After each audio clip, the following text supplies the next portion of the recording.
It's that jumpin', yeah. This that jumpin', start like 23. Just that jumpin', 2-4 like Kobe. Just that jumpin', shoot my shot, then beat. This that jumpin', right around smoke my trees. This that jumpin', start like 23. This that jumpin', 2-4 like Kobe.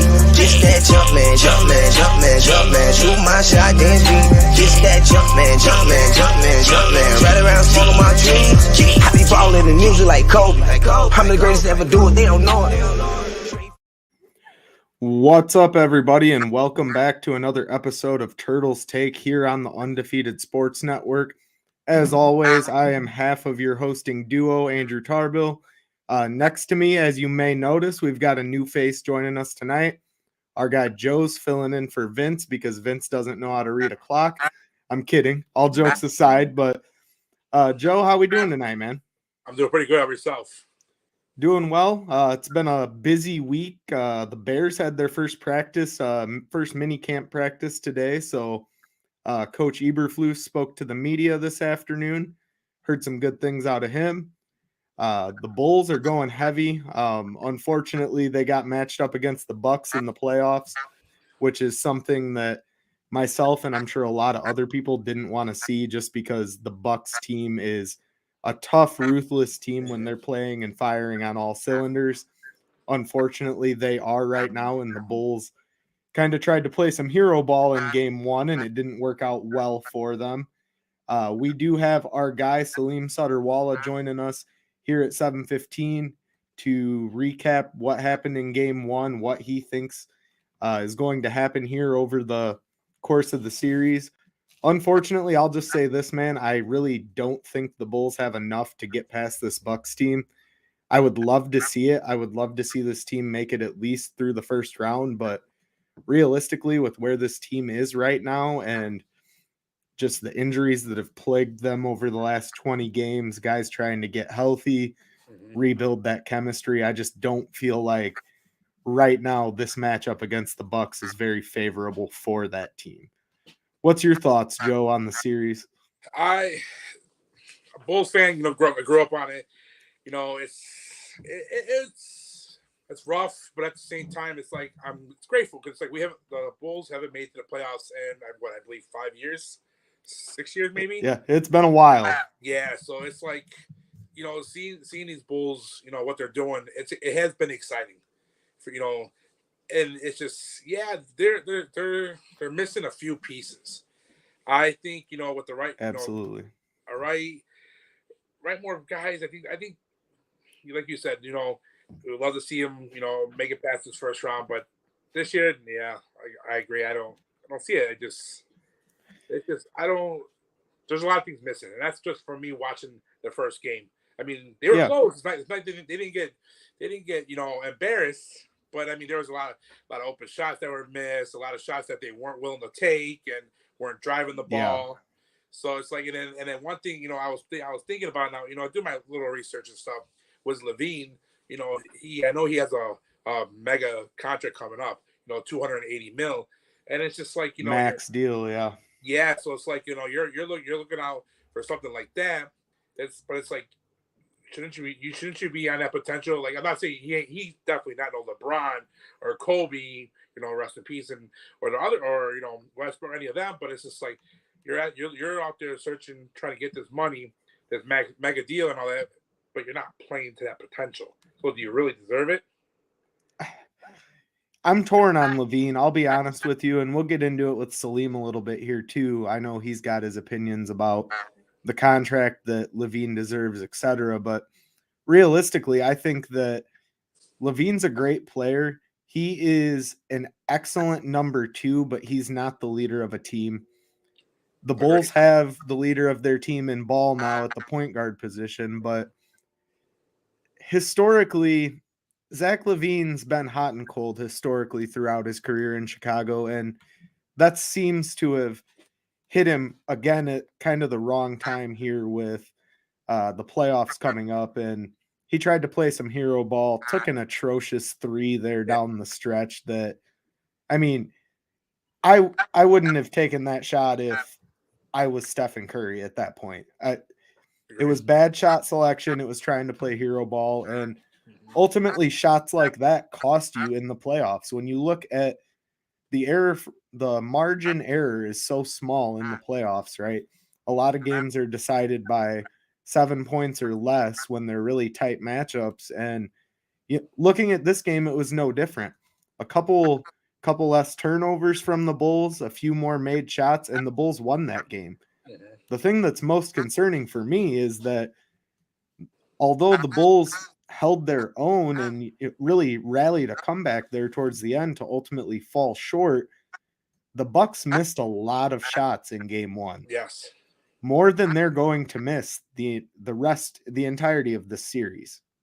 And that's the key issue that I see there is, yes, the Bulls rallied back, but it was against a team that wasn't shooting well down the stretch either. Okay. So, and obviously, elephant in the room, they have Giannis Antetokounmpo playing in the middle of the court there, and that guy is just unbelievable. My boss at work is a Bucks fan, and he walked up to me as soon as I saw him Monday morning, and he's like, "Oh, what a game last night!" Excuse me. He said, "Oh, what a game last night! I can't believe that we won with as bad as we shot. We're gonna sweep you guys." And I'm like, I don't think the Bulls are gonna get swept, but I am very skeptical that they will be able to outperform this Bucks team down the stretch. It's a long series, right? That's the bad thing is, you're not looking at just a 3-game series or something short like that when you've got 7 games, best of 7, and you blew your chance to win game number 1 where you should have at least gone up 1-0. Now you're already in a deficit and you're in a harder spot to manage moving forward. So this team, as much as I've loved how much they've grown over this past season, I mean, you look at where the Bulls were at this time last year to where they are now, night and day difference. Oh, 100%. Billy Donovan's done some great things. He's a great leader, great mentor for this organization. Between him and AK, the moves that they've pulled to get talent on this roster that hasn't existed in a long time is truly tremendous work by the both of them. And it speaks to the Bulls front office as well. The culture that's really being built here under Billy Donovan is one that, hey, we want to succeed. We want to play team ball. Nobody's the number one. I mean, you've got a team with DeMar DeRozan, Zach LaVine, Lonzo Ball, all these guys that you would really think, Nikola Vucevic, all these guys that you would really think would want to dominate the offense and it's almost hesitant to have so many stars at one time just because often those guys try to play hero ball. They're a little more selfish, but Billy Donovan's really gotten it to work here for our Bulls team. I mean, everybody's willing to pass the ball. Everyone's willing to get the ball to the guy that wants to take the open shot rather than, trying to pad their own stat lines. And they're still having great stat lines, in the process. There was a stretch there where DeMar DeRozan was scoring over 30 regularly without any issue, and he was still distributing fairly well. And that's not everyone's role to distribute the ball, but these guys know, find the open shot and take it. I always go back when I think of prime sharing of the basketball with the Bulls, right? You have to think back to the series with Michael Jordan and Steve Kerr, where he fakes into the inside and then dumps the ball out to Steve Curry, hits a 3. Yeah. They run back down the court. Same thing, runs inside, fakes it, pops it out to Steve Curry, hits a 3.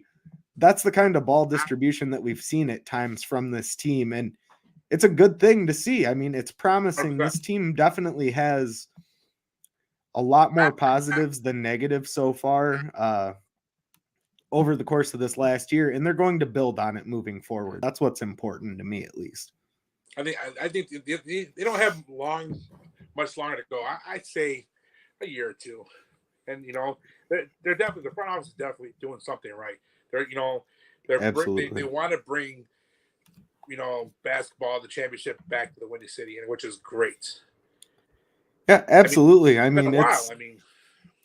As you just said, it's been a while. It's been too long since the Bulls have been consistently, I would even say relevant, really, in the NBA. And a lot of teams, or a lot of players, I'm sorry, up until this point were hesitant to come to the Bulls organization because they weren't sure about the culture that was being built. And then AK and Billy Donovan came in and changed a lot of that. So this team has taken tremendous strides over the last year, as I said, and it's encouraging to see, right? Nobody thought this team would be where they are at the beginning of the season. And if you say you did, you're probably lying, because no one really, with the exception of our guy Vince, thought that, DeMar DeRozan was going to come in here and have the career resurgence that he did. He's playing at a level that we haven't seen in years out of him, and hopefully it stays consistent. Hopefully it's something to do with the culture and, the mindset, him getting his head right coming out here to Chicago. And hopefully we see that continue as we move forward. Yeah. The Bulls, it's the excitement is back for the Bulls. It's just exciting. They're exciting to watch now. Yeah. I haven't been this excited to watch the Bulls since Derrick Rose was in his prime. And that's been a while now, man. Yeah. We got another Chicago kid in Io DeSumo. I just butchered his last name, but y'all know Io. You know who I'm talking about. We got another guy there, young Chicago kid, who's showing tremendous potential. I think he was a heck of a steal in the second round. Yeah, I agree. Not sure how he fell that far to begin with, but without further ado, we've got our guy Salim in the green room. We're going to go ahead and bring him in because I know he's got an opinion on the way this Bulls team's been playing, especially here in game one. Salim, what's up, man? How we doing tonight? Hey there, guys. Thanks for having me on. How are you guys? Doing well. How about yourself? Doing well. Just had a good day at work and just eagerly waiting for game two, really. Yeah, so you probably didn't get to check the first minutes of the show out, but Vince had a scheduling conflict, so we've got Joe here with us tonight. He's getting his feet wet here, joining the Undefeated Sports Network. So thought It'd be a good time to bring him in and season him with a tough guest that's going to ask him a lot of tough questions. Bring it. No, but in all sincerity, man, Salim, it's been a while since we've talked. How's things been going in general? Doing well? Yeah, doing well. Got a new job and just keeping busy, getting active again, going to the gym. Trying to resume life as best as I can, right? A little bit of a sense of normalcy for now, at least, right? Right. For now, we'll see what happens in the fall. Yeah. Absolutely, right there with you. But Salim, man, I want to jump right into it. What were your thoughts on game one? And I know you've got a lot on this. So yeah, so I was impressed with them being able to keep it competitive. They came out jittery. First game, for a lot of these guys, first game, playoff game. And they just seemed a little like maybe shell-shocked a little bit because you saw the Bucks come out and punch them in the mouth right away. But to their credit, they fought back, right? They came back and took the lead. They actually took the lead in that game. So that was promising to see. Obviously, the shooting was woeful. It was just awful shooting. They couldn't hit anything really. I mean, the Bucks strategy really became pack the paint, make their 3-point shooting, shoot them, beat them. And the Bulls 3-point shooting all season hasn't really been, is not a strength. They're last in the league in 3-point attempts. They were like top 3 for a long time as far as conversion. But since the All-Star break, they've been really struggling, even converting threes. So obviously they shot 7 of 37. A lot of 37 threes is a lot for them. On the absolutely. Season, on the season they average about 29, which, like I said, 28-29, which, like I said, is dead last in the league. So you saw the Bucks strategy essentially was, look, We're not going to let Zach and DeMar get in the paint, especially DeMar, because he loves to work that mid-range area, right? Right. Off the elbow and all that. So they had defenders ready, even if it was a one-on-one situation, they had a defender ready to come out and double him and just make him take a lot of tough shots. And DeMar just had a rough shooting night. Even some of the good looks that he had just wouldn't go in. Yeah. So yeah, the strategy just became let Vooch take threes.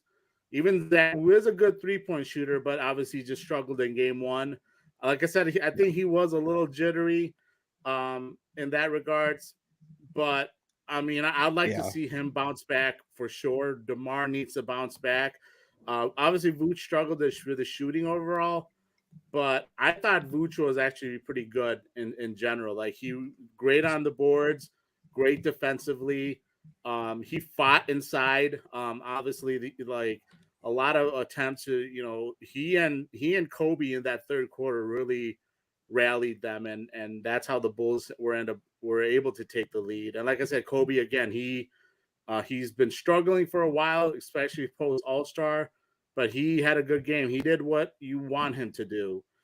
So like those are some of the bright spots. Obviously, AC can't forget Caruso, who looked healthy for the first time in a long time, and you see what a healthy Alex Caruso does. He's an absolute menace on defense. So he was affecting that game all over the court, breaking up action, breaking up different deflecting plays and everything like that. So yeah, those are just a couple of things on the top of my head. Like when you look at the game from game one going into game two, I think you're going to see a lot of the same stuff from the Bucks, trying to make the Bulls outside shooting beat them. And we'll see if the Bulls can keep up the defensive intensity. And on top of that, it's going to be tough because the Bucks also did miss a lot of good looks from three. That I'm not sure that's going to happen again. So, that was something I told Joe before you jumped on. Actually, was the most concerning thing for me in this game was the fact that the Bucks did not shoot well, and they're not going to shoot it that bad again the rest of the series, in my opinion. Yeah, no, that's something you're probably not going to see happen again. And it's, I honestly, I feel like the Bulls blew a big opportunity to steal a game there. And game two, I mean, I don't feel confident going into game two of them able to take that one, just because, like you said, like you look at even Giannis, the way he played, he had like an okay game. And when you consider what he is capable of, like he had 27 points, like 13 rebounds. And for anyone else, that's a great game. But that's just that's an okay. That's game an average night. Yeah. Yeah. That's just like another day at the shop for him. Like that's not anything. Like he's capable of doing 50 and 20. We've actually seen it against the Bulls once this year. I think he put up 47 in one of the matchups. So right. And so I mean, I don't expect Giannis to have just a ho-hum game and for what he is capable of. So it's going to be tough. We'll see. Like I said, the Bulls are going to have to up their shooting. That's no contest on that. They have to start making their shots. They need to be prepared this time from the get-go. Like hopefully the jitters are gone. They know what the playoff atmosphere is like, and that even though the Bucks fans may not be, as many Bucks fans in that arena as a normal opposing team maybe, but it's still loud in there, right? The playoff atmosphere. So they have that taste now. So maybe you can see Zach be a little more composed to start the game. You can see guys like Ayo coming in a little more composed. Everyone in general just be more composed and be ready to fight from tip-off. Right. Well, and you expected that out of some guys. I didn't so much expect the jitters out of Zach as much as he showed on the court, especially early going there. But I mean, you look at a young guy like Ayo, obviously, first time he's ever been around that type of environment. He's obviously going to have some jitters to work out. And some of the other younger guys on the team, I mean, Kobe White's never played in a playoff game. And right. And Pat, too, he was out there for 23 minutes. I had some concerns early on just because there were, I don't know, like there's a mix here. There's definitely a mix where Pat needs to be more assertive and more active and aggressive, but there also needs to be a point where Billy needs to utilize him more. And obviously, you're not going to give him the ball and tell him, "Hey, okay, we're going to run the offense through you," because you got three other guys that are going to be the guys that hold that book, meaning guys like the obvious guys like Zach, DeMar, and Vooch. But you want to see Billy use him, even if it's just simple things as a screener, have him active on the floor and not just have him park in the corner because Giannis is defending him. You don't want Giannis taking the defense off. You don't want Giannis just being able to rest for like 20 seconds of the shot clock or 15 seconds of the shot clock, and then he can just come out and help out on Zach or DeMar when they're getting close to the paint or whatever have you. So I would like to see them have more action, have more ball movement. I know like the game one really turned into a lot of heavy load for Vooch, Zach, and DeMar. They did a lot of isolation plays. Yeah. You know, that's really playing into the Bucks' hands too. Like, you know, like I said, they need to move the ball. They need to the shooters that are capable of hitting the threes. They need to be ready to knock shots down, and they just need to have a better offensive game plan than just let's just give it to DeMar, Zach, and Vooch, and let's see if they can beat their guys one-on-one, and or just overcome the defense that the Bucks are playing on them. Well, and that's, as you stated there, that's what it seemed like the game plan was. Give these guys the ball and see if they can beat the defender. There wasn't really too much of a game plan, at least the game plan wasn't visualized on the court, in my opinion. And then there down the stretch, it looked like Donovan wanted to go to more of a small ball approach, and it was working. But then he took Kobe out, and it's like, well, if you're playing small ball, why are you taking Kobe off the court? Yeah, I mean, to finish the game, like, yeah, it might not be a bad idea just to go with like a 4-guard lineup and have Vooch in the middle. But yeah, to your point, I definitely think they need to stick to small ball because reality is they're not going to be able to match up with their size. They're just not. That's not something they have to. They signed Tristan Thompson off the waiver wire. He's not been what they need him to be. No. And really they're not as good with him on the court. If you want to play him a couple of minutes just to get Vooch some rest and maybe give him spot minutes. But yeah, you would like to see them go small more, get DJJ on the court more. His athleticism is impactful.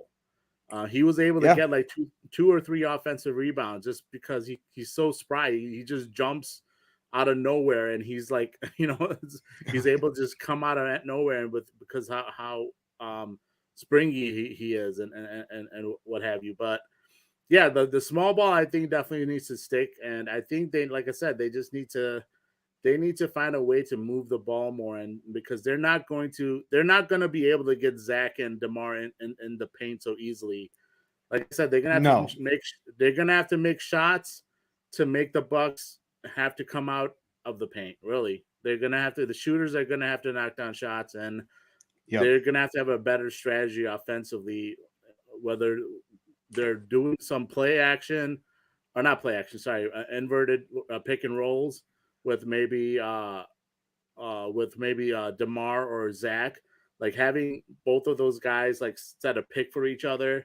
That helps them a lot because one way or another, it can, you know, the defenders, the team, they have to decide which guy are we going to leave, right? So, but yeah, they need to do a lot of different actions and try to generate stuff getting downhill and not just obviously rely only on beating guys one-on-one. Agreed. You said play action there. You got football on the brain. I know. I don't know. I was the first day of minicamp today for the Bears, but I was trying to say get some action, but I don't know why the play action just got in my head. Our guy Angelo, speaking of here in the chat, he says if Vooch gets those threes to fall, could he be the difference maker in this series? You know, that's that's the frustrating part. This has been Vooch all season, unfortunately. Like, I know he gets a lot of hate overall. The biggest knock on him really has been his shooting.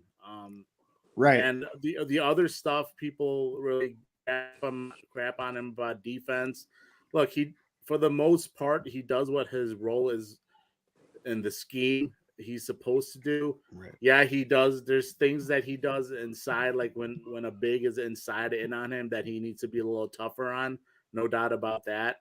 But a lot of the times when he's defending, like the pick and roll, for example, he's doing what he's supposed to do. He's deterring the ball handler, and then you're supposed to have some rotations. That's what the NBA is about, team defense. You guys have to hit their rotations.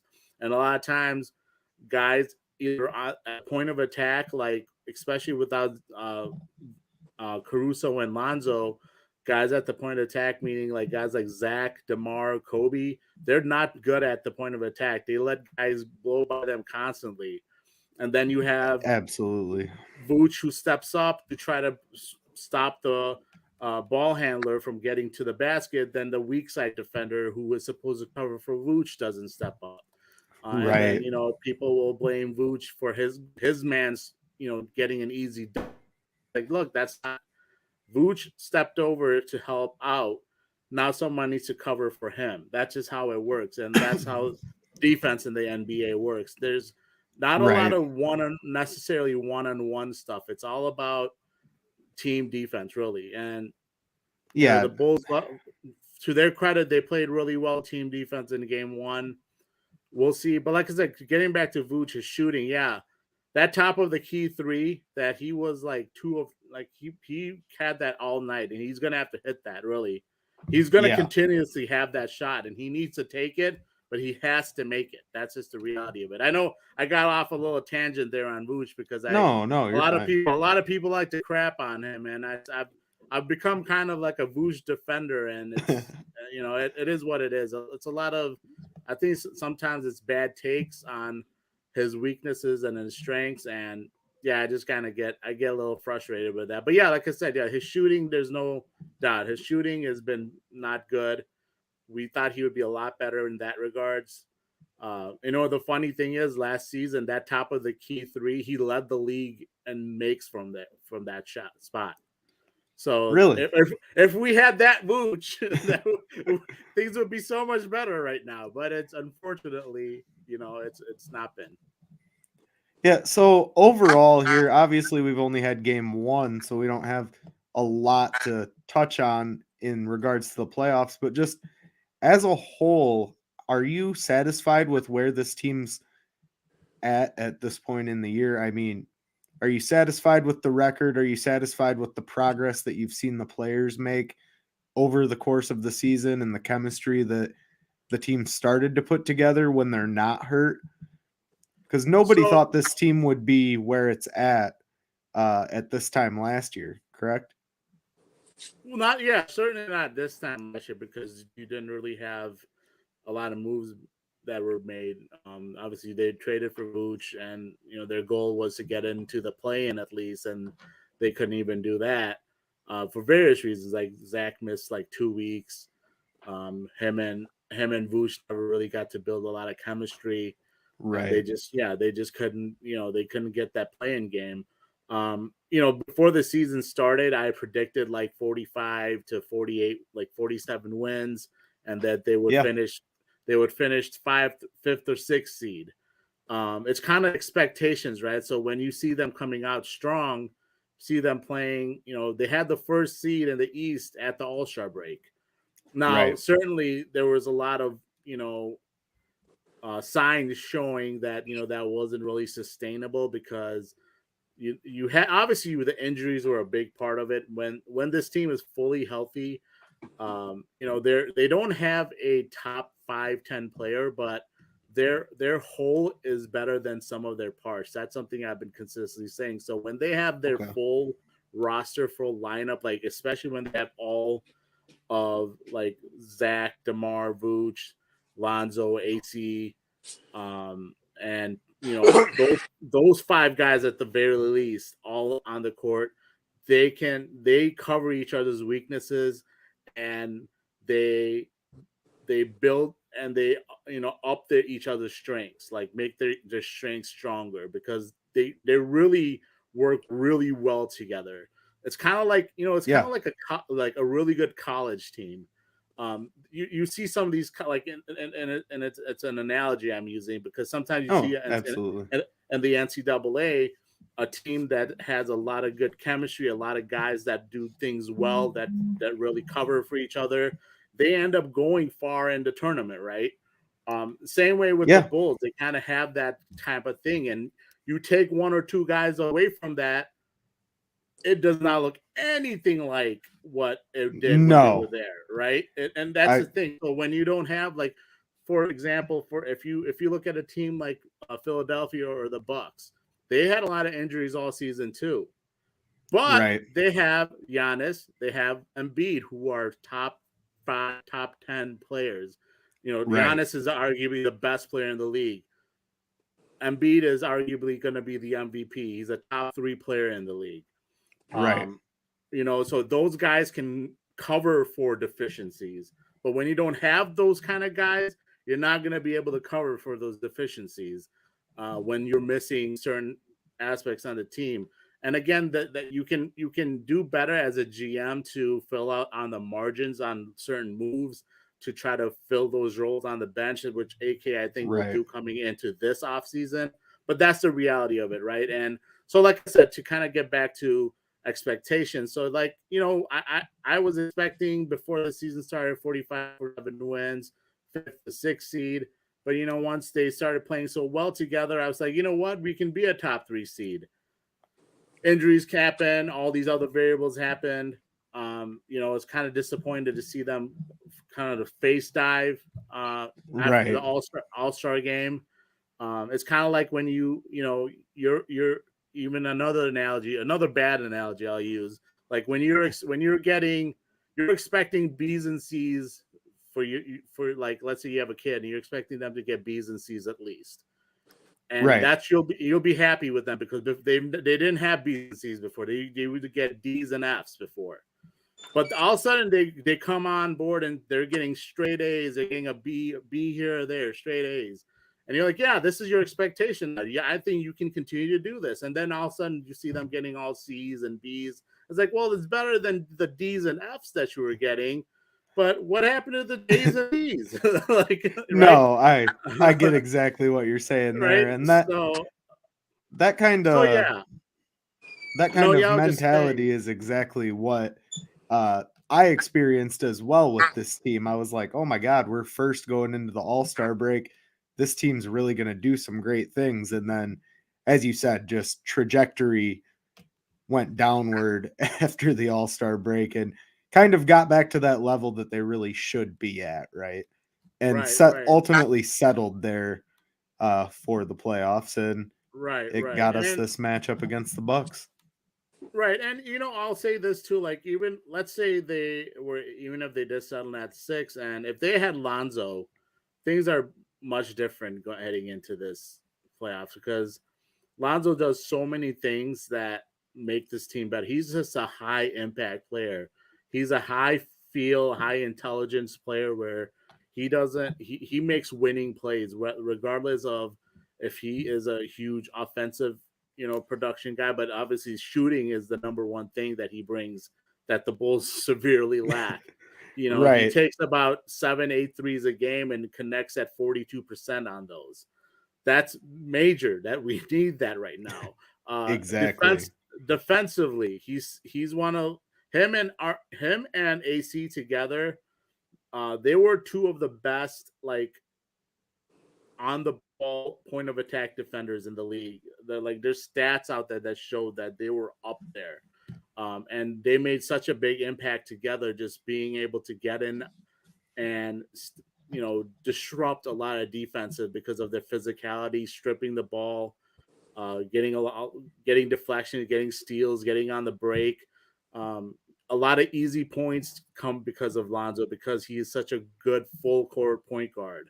He can push the pace like the best of them. In the half court, he's a good connector as a passer. Like, he makes smart plays. Like, he'll get the ball, he'll see, he has good enough instincts to know like, okay, I can get the ball to this cutter, or I see a guy that's open, let's get it to him quickly. He's not a guy that the ball really sticks to. So there's all Right. those things, you can argue he's a borderline all-star because his impact is that high. And we're missing a guy like that, right? That makes a big difference. And I like he would that make borderline all-star. he is like because I mean, his I impact agree, is so but high. it's definitely apparent that the Bulls miss him, and that was going into this season before they acquired him. It was clearly shown that the Bulls needed that true point guard, that true facilitator and distributor, and we got that in Ball, and we're missing it now that he's unfortunately not out on the court. Right. It's unfortunate, and hopefully he'll be healthy by training camp. We'll see. There's not been another update. It just unfortunately his knee just wouldn't respond the way Right. we needed it to. He needed it to. I'm sure he's obviously he's more frustrated than anyone, I'm sure. But Definitely. But yeah, those are all variables. Like I said, it just comes down to that. And going into game 2, like I said, we'll see if this team can, like I said, keep up the defensive intensity. And yeah, they just reality again, need to make your shots. Definitely. I got one more question here for you, Salim, before we let you go for the evening. And that is DeMar DeRozan. Can we rely on him moving forward? Or do you think this season is a special season, kind of an outlier for him on the graph, so to speak, and he trends downward next year? So I mean, you expect to see some kind of regression. I mean, he's 32 years old, so right. He's definitely had his best season like he's ever had for sure. If you look at and it's more so it comes down to his volume was a lot higher this year. So the last 3 years, if you look at his shooting chart, the conversion rate, the pure percentage, it was similar to what he was doing this season. The difference this season, it was just a lot higher volume. Now, like I said, right. I do expect some kind of regression to happen, but I don't think he'll be so bad that he's just gonna be a completely different player. But this is where you need to see guys like Zach being able to step up a little bit more and be that. Okay, DeMar, I saw what you did last season. I learned from you in that fourth quarter how to protect the ball more, how to be more decisive in my decision making. I'm gonna be better there. Pat, my game's gonna develop, and there's different things gonna happen there. Io, we'll see what happens with him. I mean, I'll throw Kobe in there too, but I'm not sure if he'll be on the team. It's just because not anything against I don't think Kobe. he will be. Yeah, I mean, and it's not anything against Kobe. It's just about the fact that he's coming up on.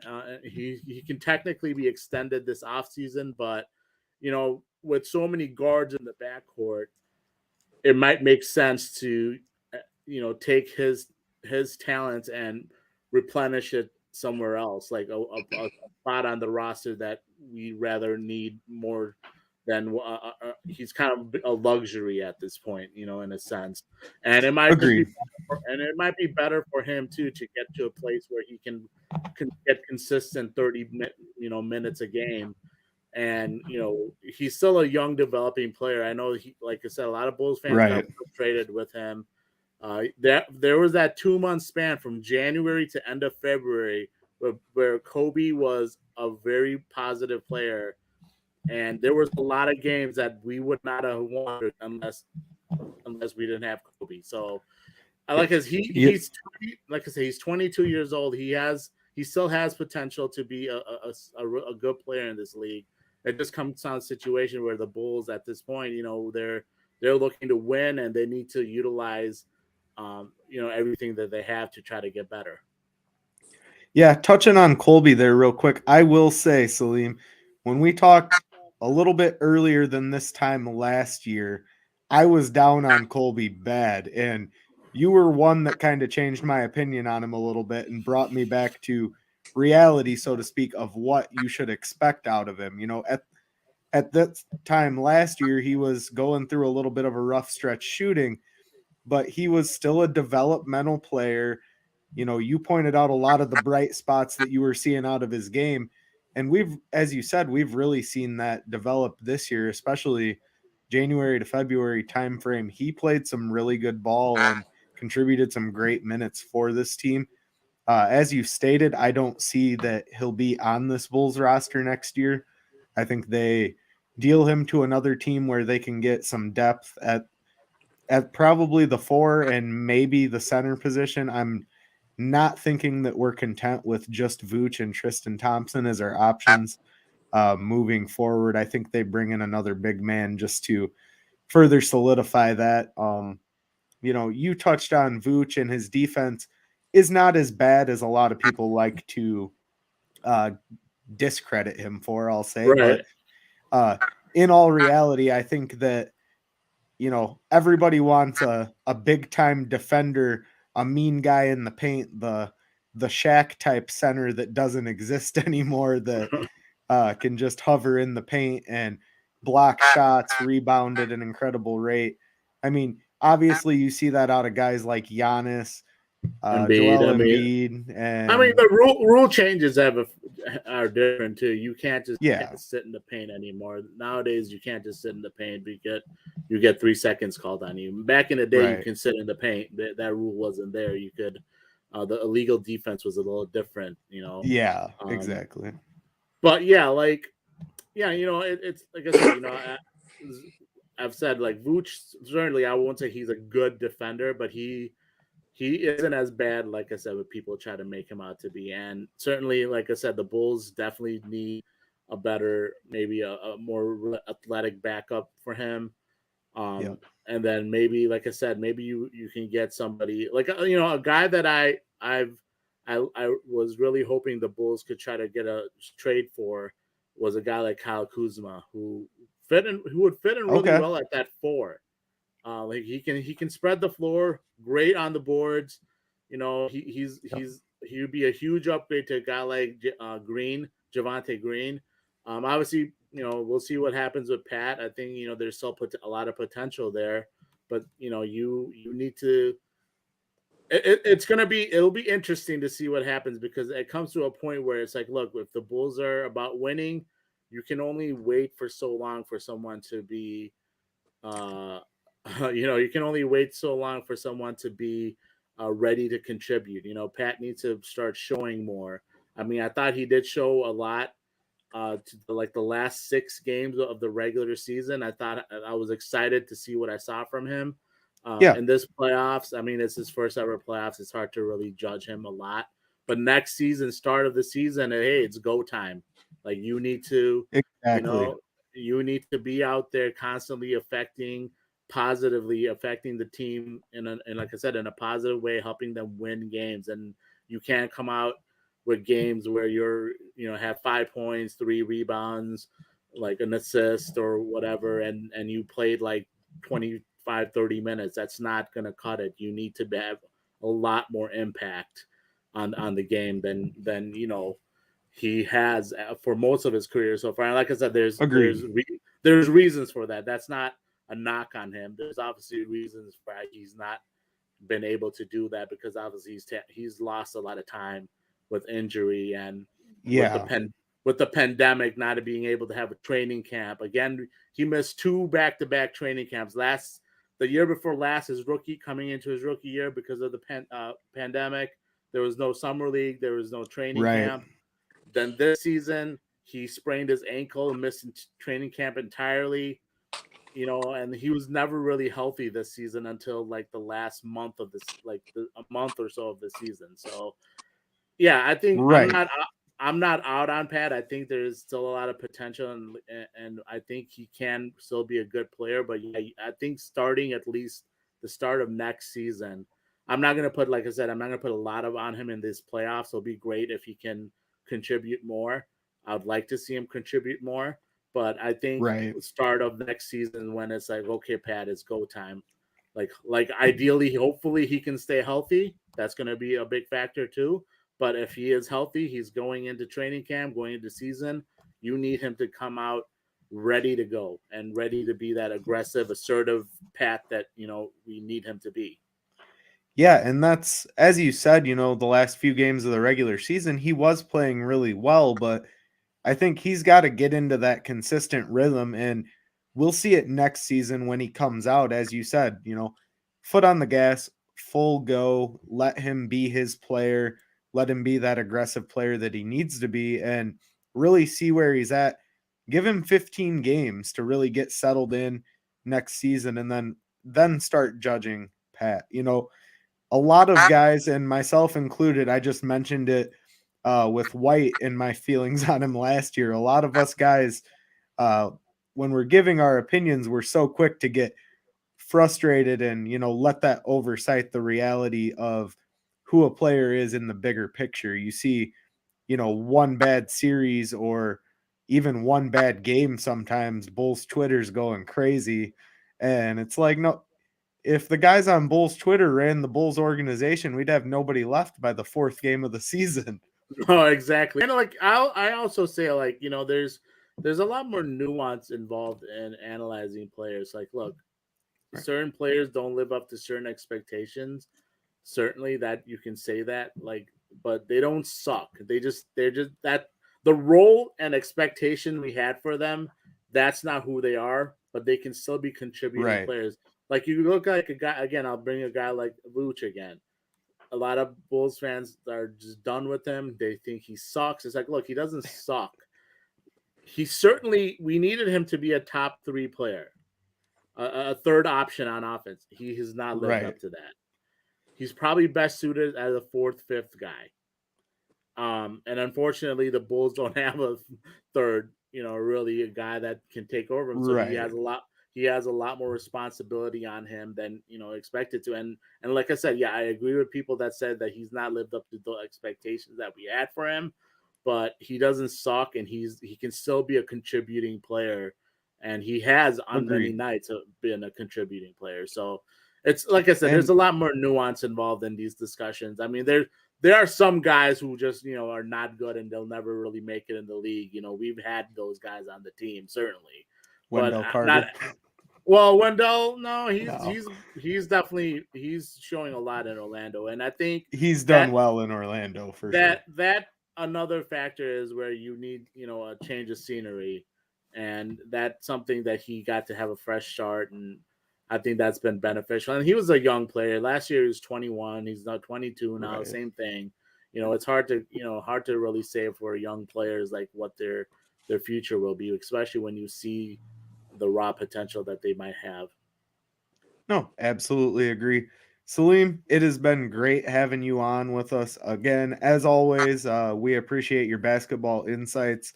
One of the smartest basketball minds I know. So thank you for joining us. That. And you want to let everybody know before you leave us where they can find you, what you're up to, because you've always got some stuff going on when it comes to basketball as well.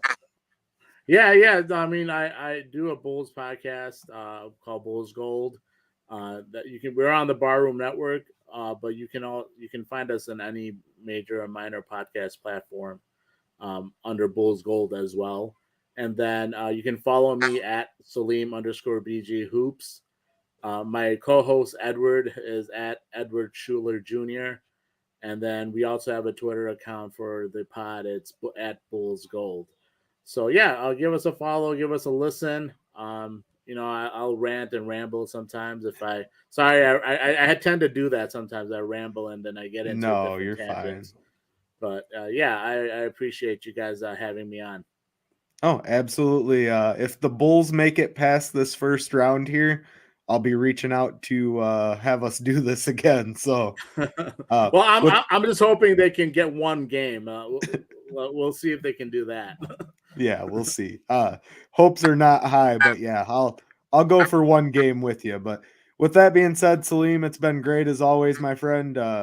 We appreciate you jumping on with us, and take care. We'll talk to you soon. Have a good night, guys. Take care. Have a good one, man. Bye. Salim Suterwalla of Bulls Gold, man, incredible basketball mind. That guy, as I said, is one of the brightest basketball minds that I've had the pleasure to know. Salim and I have known each other almost a couple years here now, and we've interacted with each other multiple times over different shows, different networks. Just great guy. So again, be sure to go and give Salim Bulls Gold a follow. As he said, they're over on the Barroom Network now. They have a bunch of incredible shows. Barroom Networks had a few guys jump on with us as well. Our guy Ryan Badgley had some great insight on the Bulls earlier in the season, and it's all about building and connecting here in the podcast universe. And we have a lot of great minds out there that like to talk sports, and the more that we can get together, the better in that regard. So go give Salim a follow. You will enjoy the Bulls Gold podcast.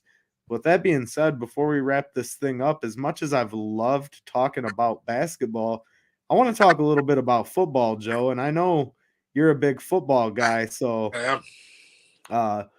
where you're maybe not as up to speed on some of the basketball stuff, I know you're gonna outshine me a little bit here in football. So I want to know, transitioning here to the draft, obviously everybody's mindset right now is the Bears are in rebuild mode, or at least it should be. If you think this team is going to win 12 games and make it to the playoffs, you're delusional. I mean, obviously we've traded away every significant piece on, I shouldn't say every, but Which we should have traded. I believe we should have traded a year or two ago. I believe we could have got higher value for them, especially, Mac. Yeah, Khalil Mack, that one hurt the most, not seeing a first-round pick for him, but he's not worth a first-round pick anymore. You blew your chance there. You had your window, and you kept him on the team. I mean, Joe, I don't know how much Vince has told you about my hatred for Matt Nagy, but I hated Matt Nagy more than Bears fans hate the Packers, more than Cubs fans hate Sox fans. Now that's a bad one because not all Cubs fans hate Sox fans. I watch both teams play. I'm a Cubs fan, but I still follow the Sox. It's all Chicago baseball at the end of the day. That's how I am. Unpopular opinion, but yeah, as it may be, either way, really all we're planning to see as Bears fans out of this next football season is development from Justin Fields, right? That's the key. We need to see Justin Fields grow. We need to see him strive in this offense and really show us who he's going to be as a quarterback moving forward. If Justin Fields makes the same rookie mistakes, turns the ball over, fumbles, his mechanics aren't better here in year two, then there may be a little bit of legitimate concern. Even if he has a bad season or an average season upcoming, I won't be ready to write him off because I watched the kid play at Ohio State. I know very well what he's capable of doing. He's just got to translate it all to the NFL field, in my opinion. And Matt Nagy is possibly the worst play caller that I've ever seen call plays in the history of the NFL. Which is surprisingly because where he's coming from. I mean, being behind Andy Reid, it's just like Andy Reid's one of my all-time favorite coaches behind Belichick. And it's like, his mind is just outrageous. Like what he thinks about what he comes up with and what he can do.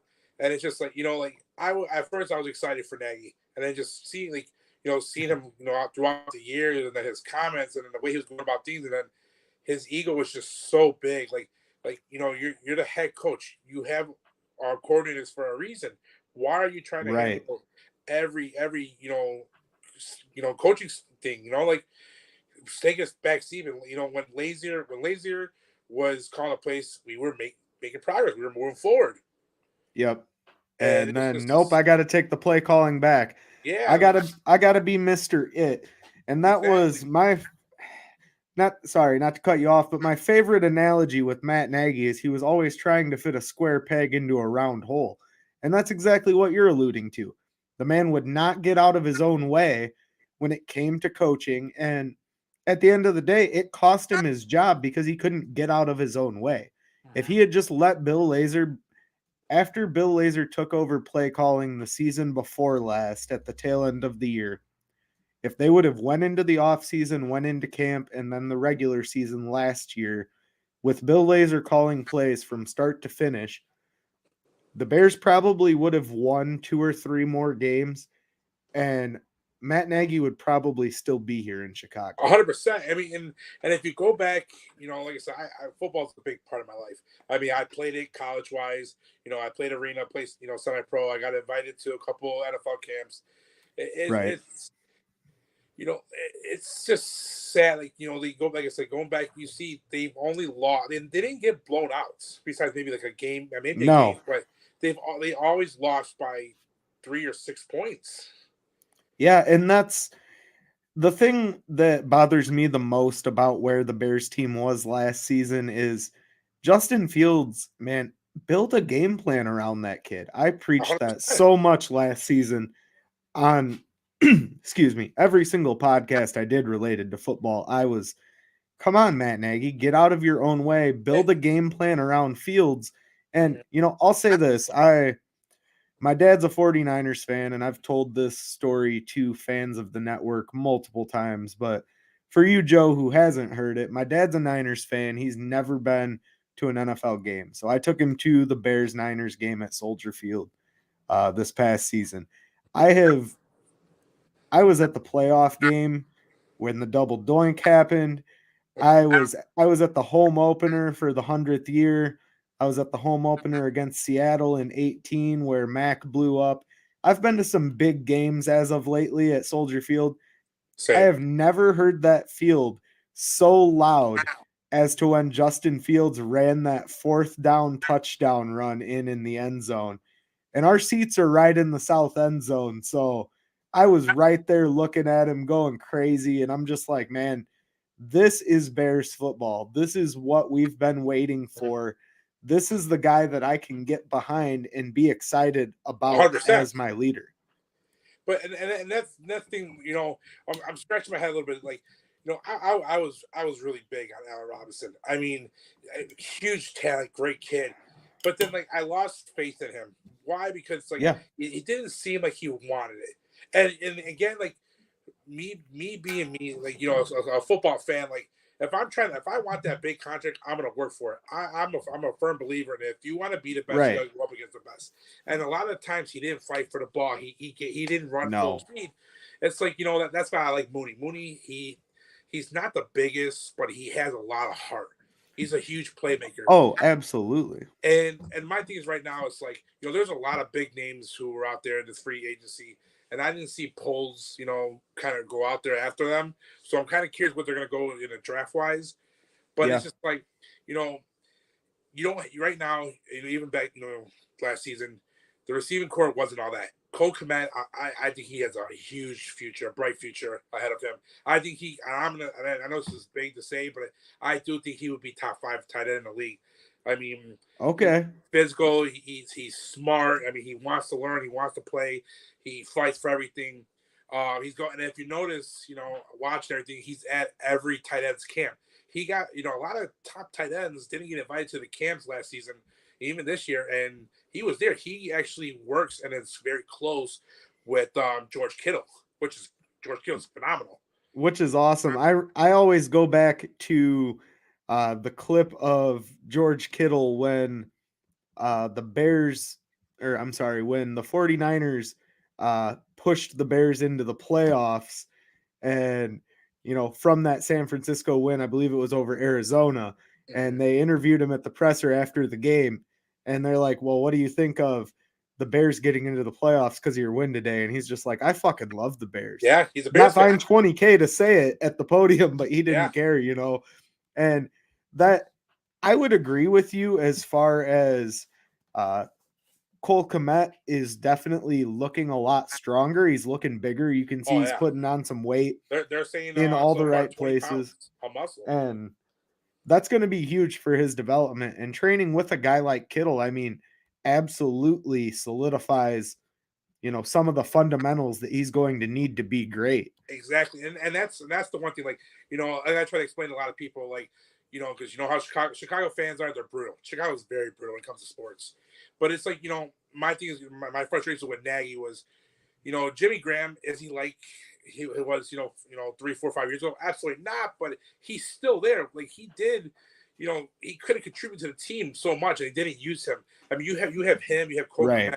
Like you have three dangerous tight ends, and they didn't use them. And No, Jimmy Graham's that perfect. He's the guy that's going to box players out in the end zone yeah, and just catch a touchdown. And you rarely used him. And when you did use him, you ran like a 20-yard slant route with him right down the middle of the fucking field, which is not what Jimmy Graham's known for doing well. exactly. Never has been. And, The fundamental concepts, the football mindset that Matt Nagy lacked definitely hurt that team last year because you run curl routes. Allen Robinson should never be running a 12-yard curl route when he's arguably, before last season, was arguably a top 10 receiver. And you kind of write him out of the offense. Don't get me wrong. Some of that was his fault with the way he acted, 100%. whatever. It was time for a change.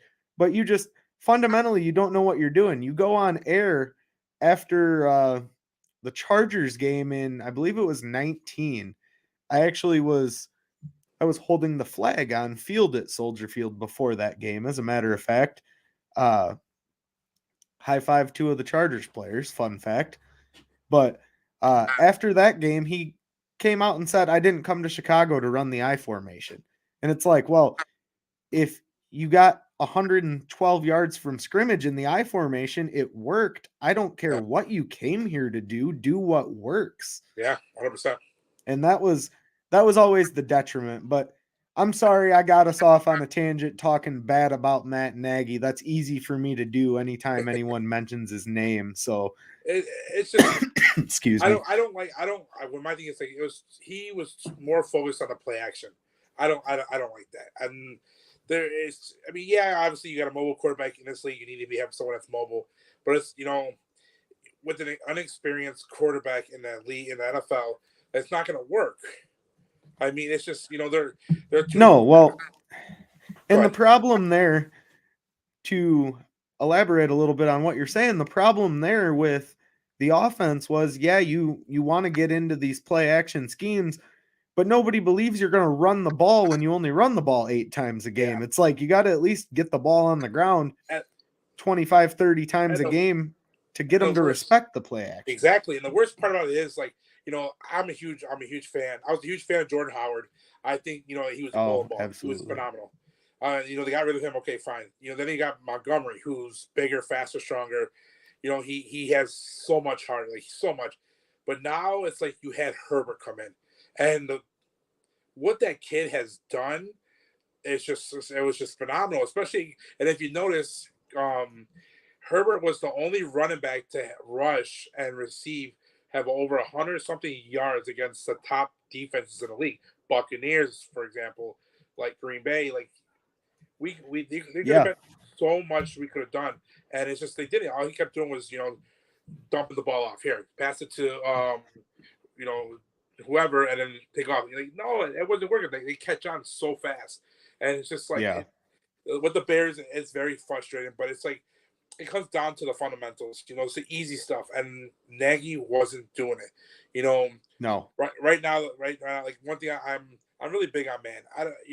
I don't like that our corners are playing 5 years off. I think it should be man to man. We got Jalen Johnson, who's phenomenal. He's physical. They're saying that he might be the next Tillman, which is huge. Like Tillman was the man. He's a great young player for sure. So it's like you got him. I mean, right now I'm a little disappointed in Eddie Jackson, and to come to find out that he was not at volunteer workouts, which is it's not that big a deal, but it is a big deal. You're supposed to be a captain. You kind of ran your mouth throughout the season, and you ran your mouth and you got paid, and you're the highest paid safety, and it's like he hasn't done anything. He's missing tackles, missing big opportunities, big plays, and it's just like I said, I'm old school.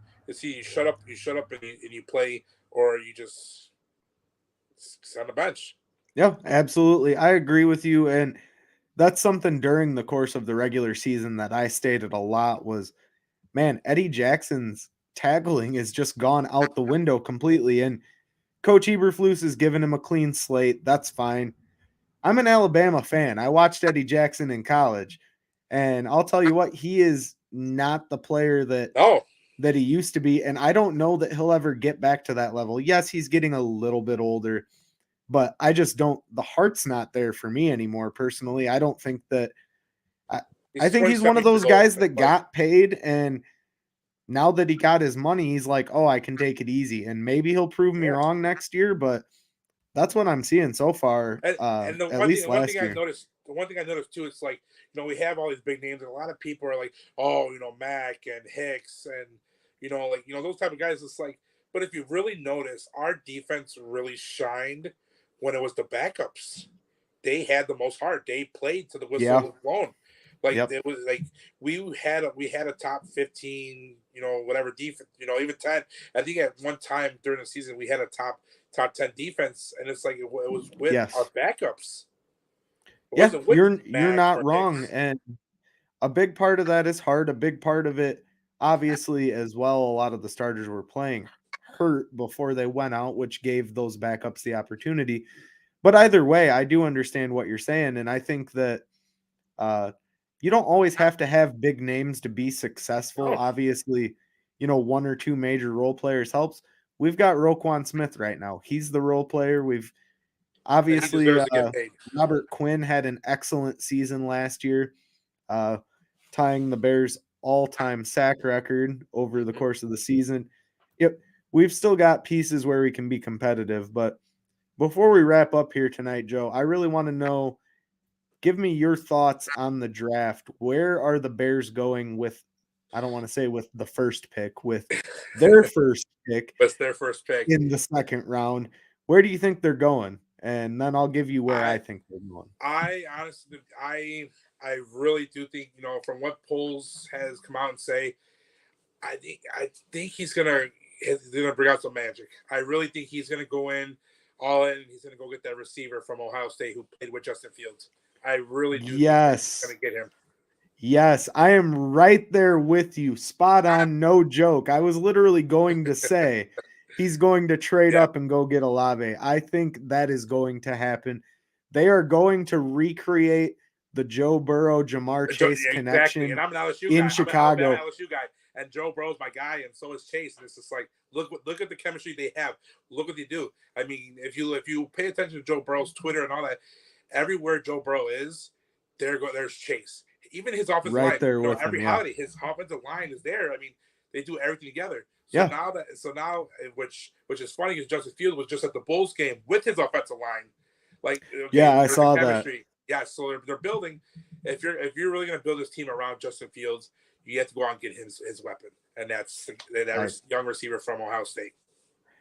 I am so glad to hear someone be on board with me on that. That's hilarious. Vince is probably scratching his head in frustration right now that we're both on the same page there, because I know his take would have been best player available, and that's what both polls and Eberflus have been preaching to this point, is best player available. We have a lot of needs. Look at the board, see what's there, but he's going to make a splash move. He has to. It's his first draft. I mean, he's got to make a move that makes 100%. sense. But if you really think about it, if you really sit down and think about it, like people say, "Oh, go out and get what we need."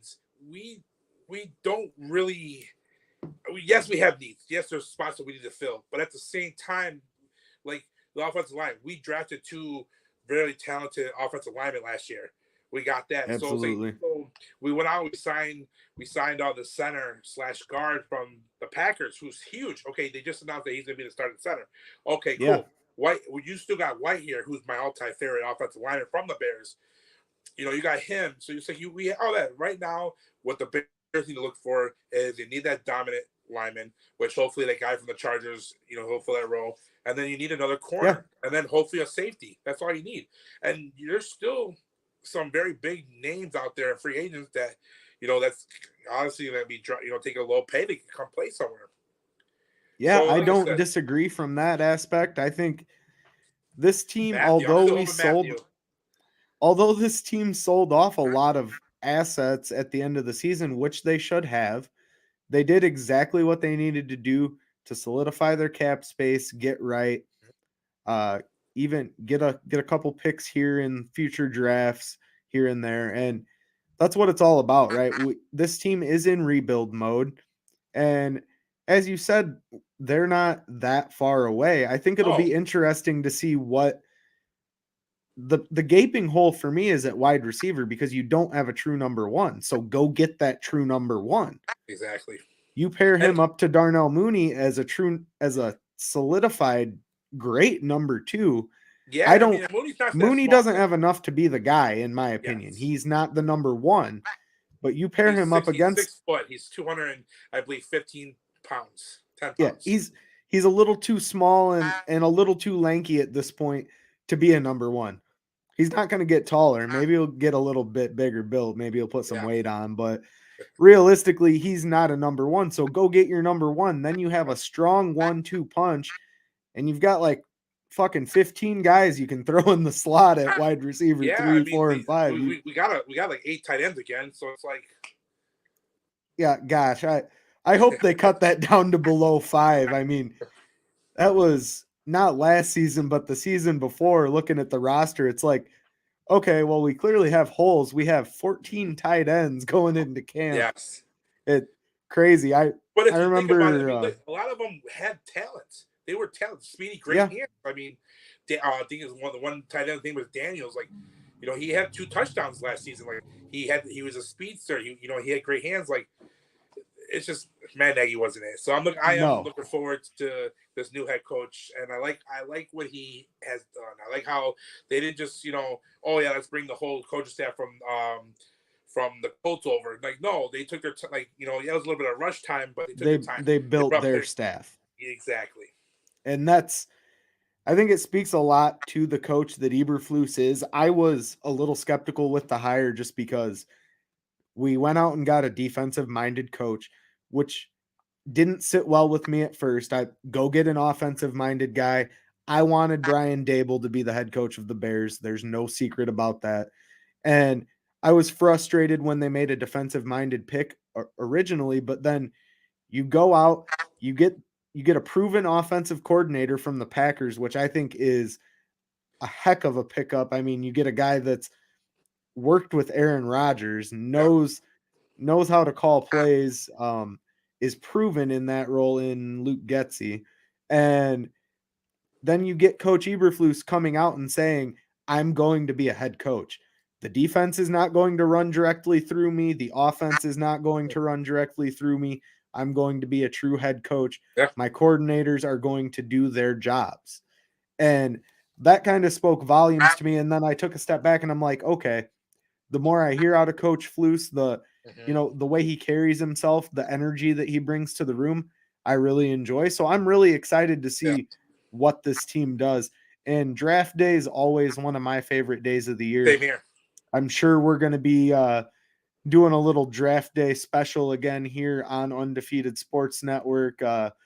We've done draft shows in the past, so we'll definitely bring you on to be a part of that so we can go through at least the first round. So Vince, Angelo, I hope you're listening. I just committed you to the first night of the draft that we're doing a show live on the air. So with that being said, it's exciting, man. This team's not going to blow anybody out next year, but I want to see what they can do, and I want to see Justin Fields develop first and foremost. Couldn't do any worse than last year.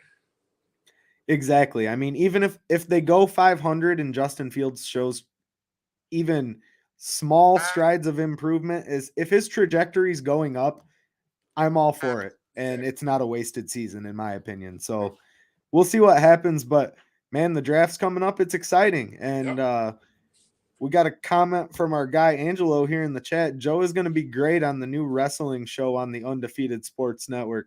Absolutely. So little sneak preview for you guys. We're still ironing out the details, but we are going to be doing a dedicated wrestling show here on the Undefeated Sports Network. And that's where you're going to see Joe each and every episode of that show. We'll have some more details to come here in the coming weeks. But with that being said, Joe is a great football mind. The champ's ready. Joe's a great football mind, but as you see behind him, he's he's a big wrestling head too, man. And some of the wrestling knowledge that this man has, I'm not even going to act like I could parallel it. So, with that being said, we look forward to expanding the network with another show. And Joe, I really appreciate you sitting in with me tonight, Thanks man. for having me. It was awesome. It's good time. to get your feet wet and good to Yes. chalk it up with Salim as well as yourself. I mean, we took a lot of notes. Took a lot of notes. we started talking football there at the end, and I could tell you were really breaking out of your shell. Like, yeah, I'm ready to have this conversation. Yes. So, coached it, played it. That's my passion. Absolutely, man. As always, everybody, we appreciate you joining us each and every week that we do these shows. Look for me and Vince to be back together. Our guy Turtle will be joining us again next week for our 7 p.m. start. We'll have some more news in the coming days as to what our next show will cover and the guest we will have. Of course, we're going to be a little Bulls heavy because we're in playoff basketball, but damn it, football's coming right up, and we didn't even talk baseball tonight. We don't have time to touch on baseball, but the Cubs are surprising me, man. I will say that. So with that being said, guys, thank you. Please go and like and subscribe the Undefeated Sports Network pages. We are on Facebook, Twitch, and YouTube. Lots of great content that we post daily in the Facebook group. So please be sure to join so you don't miss out on that. With that being said, everybody have a good night and we'll talk soon. Bye, guys.